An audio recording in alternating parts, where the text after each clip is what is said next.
Hello students.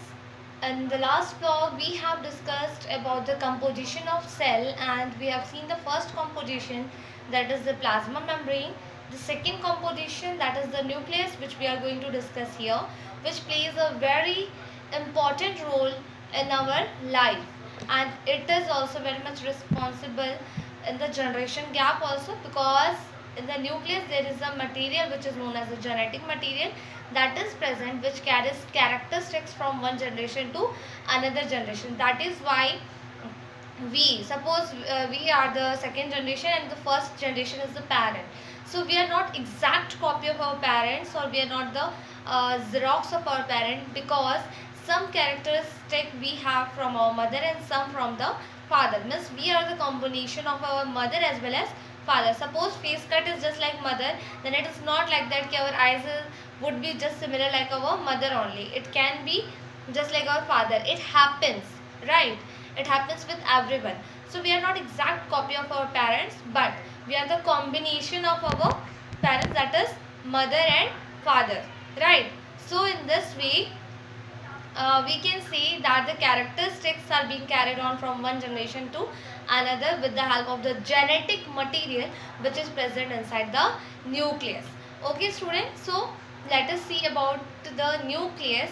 Their features are as follows. We are knowing that that is present inside the cell, or in the center of the cell it is present, right? So here the first point is that nucleus is present inside the cell.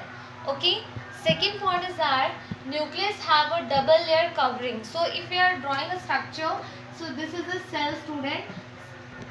For example, suppose this is a cell, okay, and here is the nucleus. So if I draw separately the structure of a nucleus, then it is having a double layer of membrane, that is known as the nuclear membrane or nuclear envelope, right? So this nuclear envelope is there with the double layer of membrane. Okay, nucleus is having double layer of membrane, and that is known as the nuclear envelope. Nuclear envelope do have space or pores within that nuclear membrane, which consists of tiny pores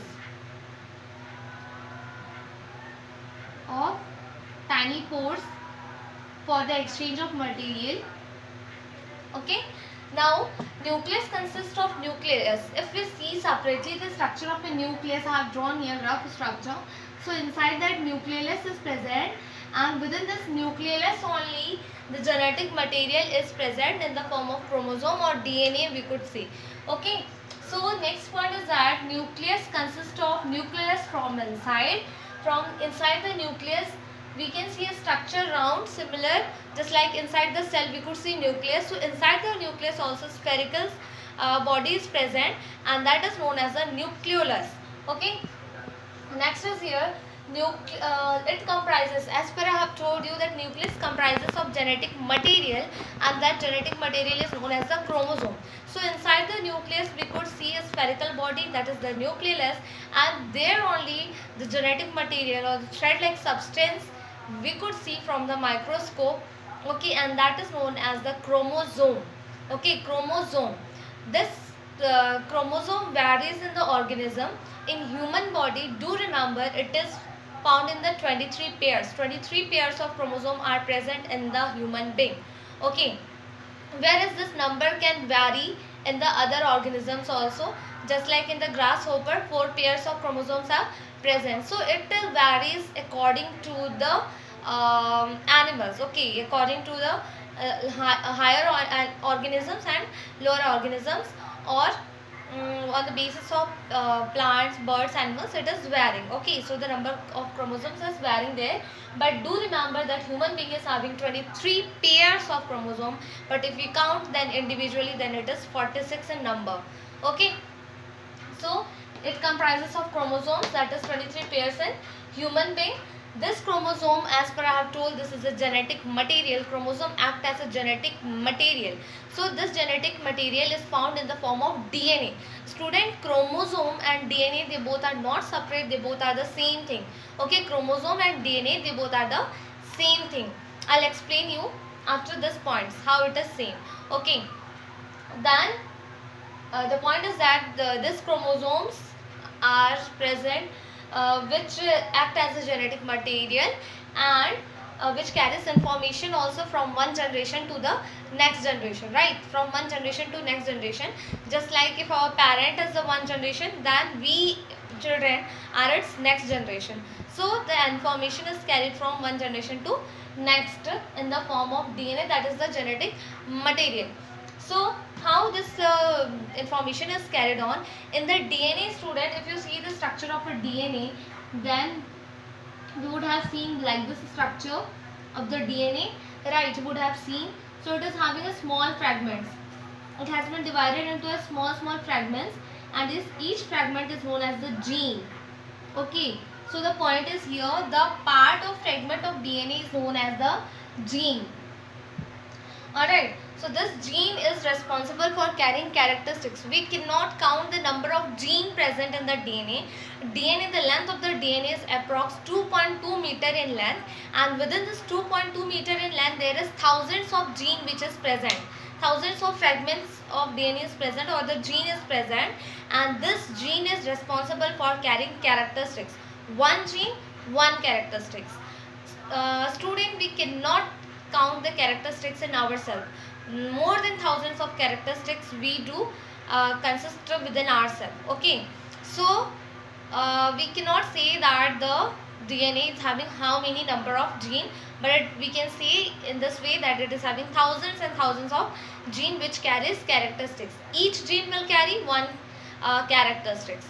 Okay, that the characteristics may be for the eye, maybe for the nose, maybe for the lips, or maybe for the face cut, whatever.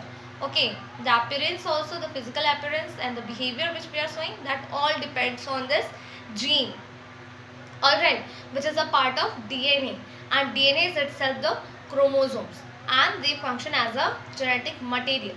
Another thing, student, that there is a big confusion within the student, that in total if you are saying 23 pairs of chromosomes are present, means in complete body do we have 23 pairs of chromosomes?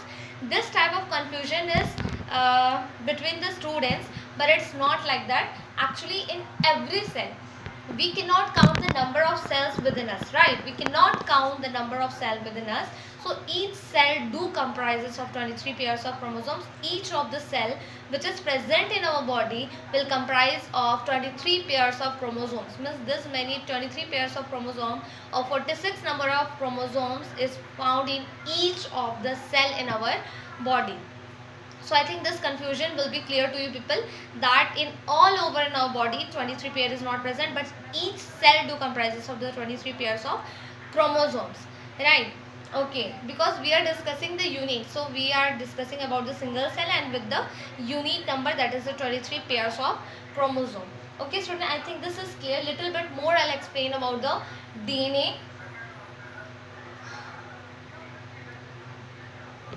Is here.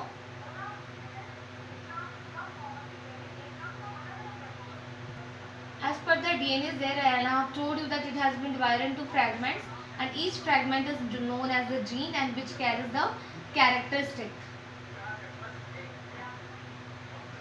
Student, how this DNA, actually this DNA is about 2.2 meter in length. You just think that 2.2 meter, how much long it is? More than a length of your desk in your classroom. Take it more than that. You just think that we cannot see a cell, we can't think of the nucleus, and that 2.2 meter of DNA is present inside the nucleus. How complicated structure it is. We can say that this DNA is present in such a coiled manner that they can be found within the nucleus. Okay, therefore it is 2.2 meter in length. It is found in so much coiled structure that they can found in the nucleus. They are present in the nucleus. Okay, so this DNA is approx 2.2 meter in length, and the fragment of the DNA is known as the gene, which carries the characteristics. I have told you student, DNA is equals to chromosome. DNA is equals to chromosome, because what happened, this DNA after packaging, a packaging structure is there, you will study in the higher class. packaging means this DNA is coiling up, or we can say coiling up, coiling in such a manner that gets condensed and form 23 pairs of chromosome. 23 pairs of chromosome. Student, you can see the relation. DNA is itself a chromosome. How we can say the chromosome can be counted in the number. Okay. So DNA packaging is there. You will study in the higher class. DNA is packing in such a manner, and do remember it is a negatively charged body. It is a negatively charged body. So packing is done within a positively charged body. Will not go in the detail because you will study in the higher class. So little bit to understand, I am explaining you. So packaging is there, or DNA is coiling in such a manner that they get condensed at the last, and finally they form the 23 pairs of chromosome. So we can see in this way that DNA is equals to chromosome. Both are the genetic material. They are actually the structural differences there after the coiling. Means DNA is coiling in some of the stage during the division, cell division, that it is forming 23 pairs of chromosome. One more important thing, student, the nucleus. If the cell is there, you know very well the cell division is taking place. So during the cell division, this first the nucleus gets divided. Student, we can see here, first the nucleus is dividing and then the cell is dividing. So first the nucleus division takes place. Nucleus division takes place. Division takes place, and finally what happens here, this nucleus will divide and the cell start dividing like this. So in this way nucleus is dividing. You can see nucleus division here. This two nucleus has been divided, and finally the cell will divide into two cells. These are the two daughter cells with the two distinct nucleus.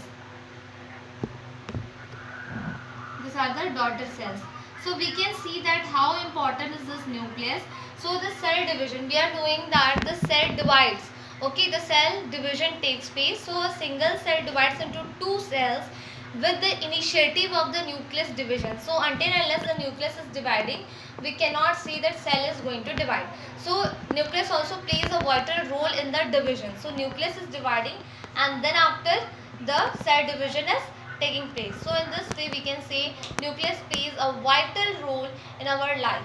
Okay, and as well as we are knowing that it is having genetic material which carries information from one generation to another. So in this manner we can say that it is a very important part of our life. I think student, this nucleus is clear to you people. Okay, have a nice day to everyone.